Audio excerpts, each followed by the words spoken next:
Halo teman-teman, selamat datang di video pembelajaran Bahasa Indonesia.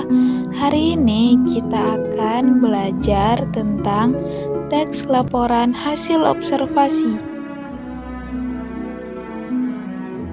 Pernahkah kalian mengamati sesuatu dengan seksama? Nah, hasil dari pengamatan tersebut bisa dituangkan ke dalam teks yang disebut teks laporan hasil observasi. Teks laporan hasil observasi adalah teks yang berisi penjabaran umum tentang sesuatu berdasarkan hasil pengamatan. Teks ini bersifat faktual dan objektif, yang artinya faktual berarti berdasarkan fakta atau kenyataan, bukan opini atau pendapat subjektif. Sedangkan objektif berarti penyajian informasi yang dilakukan tanpa bias, prasangka atau pengaruh emosi pribadi.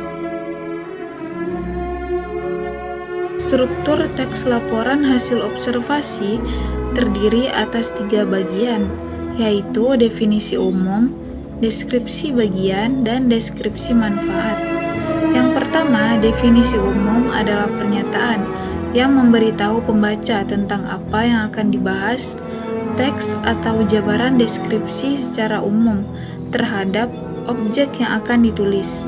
Lalu yang kedua, deskripsi bagian adalah penjabaran informasi umum meliputi bagian-bagian dan karakteristik dari informasi umum. Lalu yang ketiga, deskripsi manfaat merupakan bagian dari penutup dari teks laporan hasil observasi.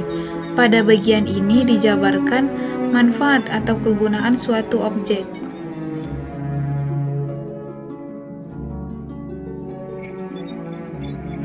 Terdapat 7 unsur kebahasaan yang dibutuhkan dalam menyusun teks laporan hasil observasi.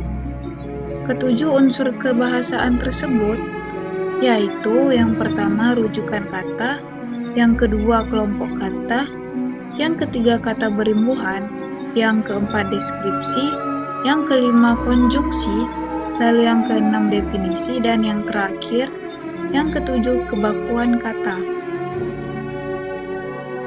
Sekarang mari kita lihat contoh praktis dari proses observasi hingga menjadi teks laporan. Setelah melakukan pengamatan, aku akan membuat teks laporan hasil observasi. Bunga matahari atau Helianthus annus adalah tanaman semusim dari keluarga Asteraceae yang berasal dari Amerika Utara. Paragraf ini merupakan deskripsi umum. Bunga matahari memiliki batang yang tegak dengan ketinggian mencapai 3 meter. Bunganya berbentuk cakram besar berwarna kuning dengan diameter hingga 30 cm. Paragraf ini merupakan deskripsi bagian. Bunga matahari memiliki banyak manfaat.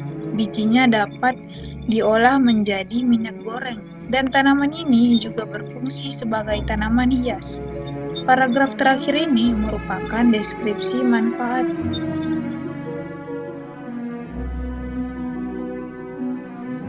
Jadi, teks laporan hasil observasi itu yang pertama berisi hasil pengamatan yang faktual dan objektif. Yang kedua, memiliki struktur, yaitu definisi umum, deskripsi bagian, dan deskripsi manfaat. Lalu yang ketiga, menggunakan bahasa yang denotatif dan istilah ilmiah.